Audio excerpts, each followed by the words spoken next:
ಲಕ್ಷ್ಮೇಶ್ವರ ಪಟ್ಟಣದ ಕೃಷಿ ಉತ್ಪನ್ನ ಮಾರುಕಟ್ಟೆಯಲ್ಲಿ ಜಲಜೀವನ್ ಮಿಷನ್ ಅವರು ಪೈಪ್ಲೈನ್ ಮಾಡುವ ಸಂದರ್ಭದಲ್ಲಿ ಕುಡಿಯುವ ನೀರಿನ ಮೇನ್ ಪೈಪ್ ಒಡೆದಿದ್ದು 15ರಿಂದ 20 ದಿನಗಳಿಂದ ನೀರು ಪೋಲಾಗುತ್ತಿದ್ದರೂ ಪುರಸಭೆಯ ಸಿಬ್ಬಂದಿಗಳು ಹಾಗೂ ಅಧಿಕಾರಿಗಳಿಗೆ ಈ ಬಗ್ಗೆ ಗಮನಕ್ಕೆ ತಂದರೂ ಕೂಡ ನೀರು ಪೋಲಾಗುತ್ತಿದ್ದನ್ನು ನಿಲ್ಲಿಸದೆ ನಿರ್ಲಕ್ಷ್ಯ ವಹಿಸಿದ್ದಾರೆಂದು ಎಪಿಎಂಸಿ ಮಾರುಕಟ್ಟೆಯ ವರ್ತಕರಾದ ಮಂಜುನಾಥ್ ಹೊಗೆಸೊಪ್ಪಿನರವರು ಆಕ್ರೋಶ ವ್ಯಕ್ತಪಡಿಸಿದ್ದಾರೆ.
ಮಾನ್ಯರೇ, ಇದು ಲಕ್ಷ್ಮೇಶ್ವರ ತಾಲೂಕಾ ಕೃಷಿ ಎಪಿಎಂಸಿ ಆಡಿರೋಂಥ ದನದ ಮಾರುಕಟ್ಟೆ.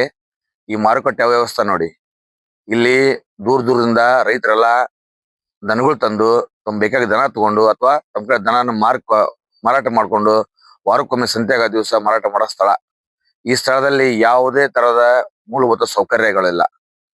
ರೈತರಿಗೆ ಕುಡಿಯುವ ನೀರಿಲ್ಲ, ದನಕ್ಕೆ ಕುಡ್ಸಕ್ ನೀರಿಲ್ಲ, ದನ ಕಟ್ಟಾಕ ಅತ್ಯುತ್ತಮ ಜಾಗ ಇಲ್ಲ, ಮತ್ತೆ ಸ್ವಚ್ಛತಾ ಇಲ್ಲ.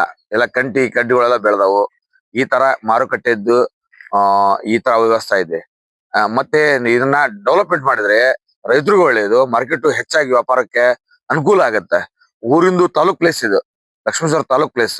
ಅದಕ್ಕೇನಿದೆಯಲ್ಲ, ಈಗ ಸಂಬಂಧಪಟ್ಟವರು ಪುರಸಭೆದವರು JCB ತಗೊಂಡು ಎಲ್ಲ ಕಂಟಿ ಕಸಗಳನ್ನು ತೆಗಿಬೇಕು.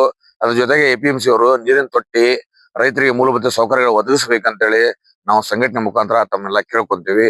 ದಯವಿಟ್ಟು ಅನುಕೂಲ ಮಾಡಿಕೊಡ್ಬೇಕು ಸಂಬಂಧಪಟ್ಟವರು. ನಮಸ್ಕಾರ.